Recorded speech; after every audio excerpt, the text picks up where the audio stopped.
रंजीत सिंह अगरचे अय्याशियों में पूरी तरह डूबा हुआ था, मगर वो सल्तनत के कामों से भी नजरें न चुराता था।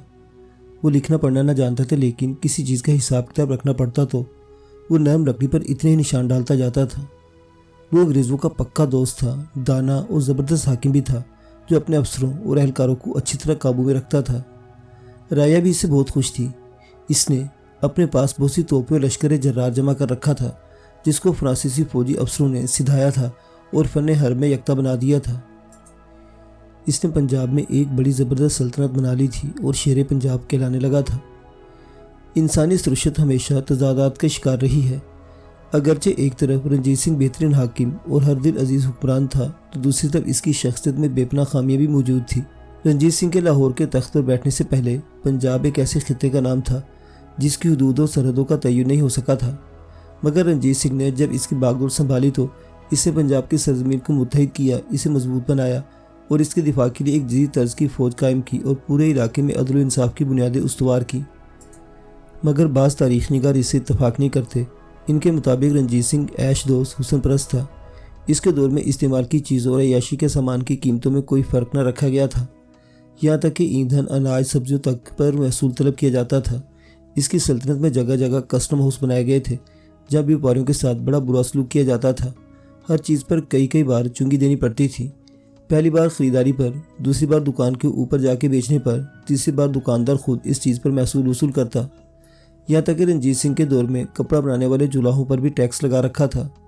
ये टैक्स 2 रुपये फ़ी खड्डी और 1 रुपये फ़ी तांबा बनाने वाले पर लागू किया जाता था। मगर रंजीत सिंह इन तमाम बातों से चश्मपोश होकर अपनी अय्याशियों में डूबा हुआ था। इसे जब भी उमूर सल्तनत की दुश्वारी में ज़रा फ़रागत मिलती, वो अपने अय्याशियों में कमी न आने देता। इसके दौर में ऐश परस्ती ज़ोरों पर थी। वो अपने इर्द गिर्द खूबसूरत मर्दों और औरतों को देखना पसंद करता था। अरबाब निशात का एक बड़ा ताइफा या अमला इसकी दायमी मुलाजम था और एक बहुत बड़ी रकम माहवार इस अमले पर महाराजा सर्फ करता था। महाराजा कंचियों और इन मुलाजिम औरतों को जंगी लिबास पहनाता, ढाल, तलवार और तीर कमान से इन्हें आरास्ता करता और इस पर अपनी तस्कीन की खातिर इन्हें आपस में लड़ने का हुक्म देता। जब वो लड़ती तो इनके हरकत सकनात देख कर तालियां बजाता और खुश होता। जब ये औरतें इस तरह सिपाहियों का लिबास पहनती तो इन्हें महाराजा का बॉडीगार्ड रखा जाता। मुग़ल शहनशाह अकबर और बहादुर शाह ने दिल्ली में अपने बराए नाम दौर में खूबसूरत और नौजवान लड़कों का एक इसी तरह की पलटन, बछेरा पलटन रखी हुई थी।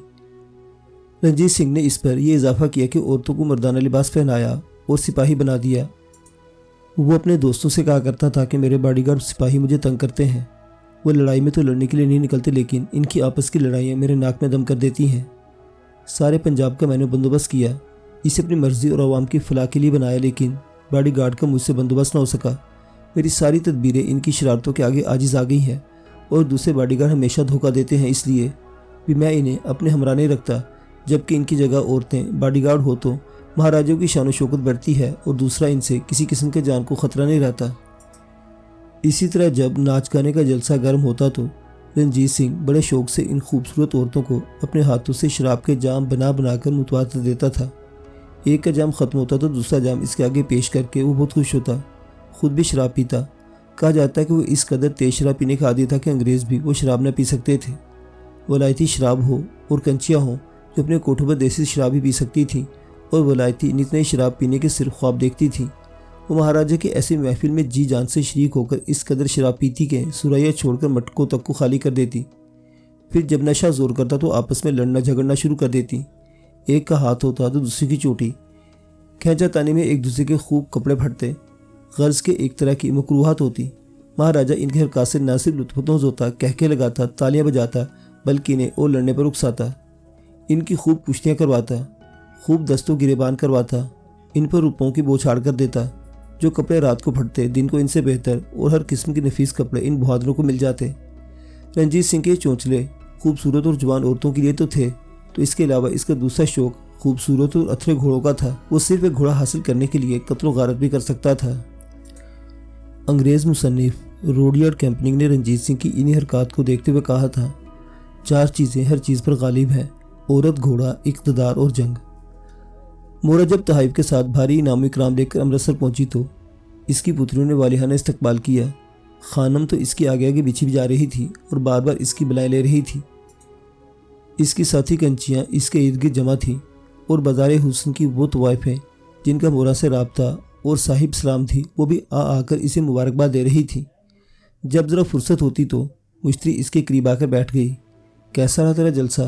महाराजा से कोई बात हुई? मुश्तरी ने लगाव से पूछा। अरे मुश्तरी, बस क्या बताऊँ, इतना शानदार था जलसा, और महाराजा का क्या पूछती हो, वो तो बस मुझ पर लट्टू हुआ जा रहा था।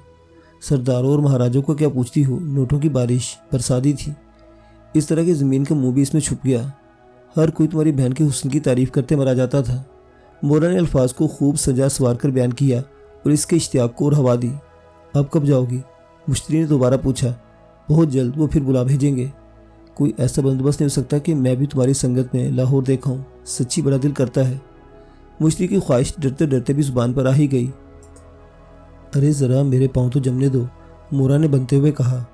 क्या कुछ मिला महाराजा से? मुश्तरी का इश्तियाक गोया बाकी था। इतना कुछ कि तुम सोच भी नहीं सकती, मोरा ने बताया। मैंने तो खानूम से भी कहा था कि अब मोरा के बाद वो भी मेरे लिए कुछ करे। इसने जिम्मेदारी भी ली, मगर मोरा मुझे पता है वो मेरे लिए कुछ भी ना कर पाएगी। हालांकि वो तुम्हें शाही दरबार में पहुंचाने का सारा सिला अपने खाते में डाल रही है। मुश्तरी ने बताया तो मोरा एकदम भड़क उठी। इस बुरी खोसट ने मेरे लिए क्या करना है? ये तो मेरी शोहरत थी जो खुशबू की तरह अमृतसर से निकली और लाहौर तक पहुंच गई। इसमें खानूम का कोई हाथ नहीं था। यकीन करो, वो सब झूठ कहती है, मोरा ने गुस्से में बताया। लगता मुझे भी यही था, मगर मैं खामोश रही। मुश्तरी ने जवाब दिया। ठीक है, तुम भी यही हो, मैं भी इधर ही हूँ। पता चल जाएगा कि वो तुम्हारे लिए क्या कारनामा सरंजाम देती है, मोरा ने इसी अंदाज में कहा। तो मुश्तरी उदास सी हंसी हंसकर बोली। मुझे पूरा यकीन है वो कुछ नहीं कर पाएगी। बाज़ार हुस्न में आने वाले सिपाहियों और दरोगा साहिबान से वाकफियत हमारे बाजार तक ही महदूद होती है, वो भी उस वक्त तक जब इनकी मुट्ठी गर्म करती हैं। अब हम ये कहीं और दावा करें कि हम पूरे पंजाब के सूबेदारों और फौज के अफसरों से काम निकलवा सकते हैं, झूठी तो है, मुझे इल्म है। खानूम ऐसी हाँका करती है, मुश्तरी ने उदासी से कहा। बहरहाल तुम रंजीदा मत होना, मुझे ज़रा महाराजा की कुर्बत हासिल कर लेने दो, मैं तुम्हें वहाँ तक ले जाऊँगी। बस तुम सिर्फ दुआ करती रहो, मोरा ने जवाब दिया तो वो खामोशी से अपने कमरे में चली गई। बसंत की तैयारी इस वक्त पूरे हिंदुस्तान में बड़े ज़ोरों पर थी। रंग बिरंग की पतंगे और कनकवे बनाने की और डोरे लगवाने, इन्हें खरीदने में लड़के वाले पूरी दिलचस्पी ले रहे थे। नौजवान लड़कियां, औरतें और बूढ़ियां बसंती रंग के मलबूसात तैयार कर चुकी थी। अमृतसर में भी लोग इस रोज़ को मनाने की तैयारियां कर चुके थे, मगर सबकी ज़ुबान पर यही अल्फाज थे कि अगर बसंत का मेला देखना हो तो लाहौर में देखना चाहिए। लाहौर के शहरी शुरू दिन से ही ऐसे मेले ठेले मनाने में मशहूर थे। यहाँ के लोग पूरे जज्बे और पूरी दिलजमी से ऐसे त्यौहार मनाने में अपनी मिसाल आप थे। इस बार भी लाहौर के शहरियों ने बसंत मनाने में अपना पूरा जोश जज्बा लगा रखा था। शालीमार बाग में बाकायदा हुकूमत की सरपरस्ती में मेले का इंतज़ाम किया जा रहा था, जिसमें हुकूमती एहलकारों के साथ साथ भंगड़े, नाच और ऐशो तुर्क का पूरा सामान मौजूद था। नौजवान लड़के ढोल ताशे बजाकर पतंगों के पेचे लड़ाते, हल्ला गुल्ला करते। अंदर बनाई गई दुकानों पर खाने पीने की हर चीज़ मिल जाती थी। लड़कियां झूले झूलती और बसंत से मुतल्लिका गीत गाती फिरती थी। और एक जगह हुकूमती सरपरस्ती में बाकायदा नाच गाने का इंतज़ाम किया जाता था, जिसमें लाहौर के हुकूमती एहलकार, अफसरान, फौजी सिपाही और राजे महाराजे शरीक होते थे। इस बार भी इसी बाग में नाच गाने का एक वसी प्रोग्राम तरतीब दिया गया था, जिसमें रंजीत सिंह बनफ्से नफीस शिरकत कर रहा था और इसने मुल्क भर से तवाइफों को इस मेले में शिरकत की दावत दे रखी थी। अमृतसर के बाज़ार हुस्न की मशहूर तवाइफों को भी बसंत मेले में शिरकत के लिए बाकायदा दावतनामे भिजवाए गए थे। इनमें मोरा को खुसूसी तौर पर बुलवाया गया था। मोरा बेहद खुश थी कि बहुत जल्द इसे दोबारा महाराजा से मुलाकात का शर्फ हासिल हो रहा है। इसके ज़हन में महाराजा की पहली मुलाकात में होने वाली तमाम खुशगवार यादें और बातें दोबारा से जागने लगी थी। इसका जी चाह रहा था कि वो उड़कर लाहौर पहुंच जाए। इस बार इसे अज खुद लाहौर शालीमार बाग में पहुंचने का हुक्म मिला था।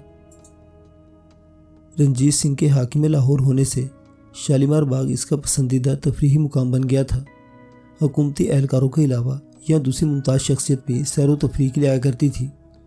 रंजीत सिंह तो अक्सर जब लाहौर शहर की हबसता फजा से तंग आ जाता तो यहाँ आ जाता।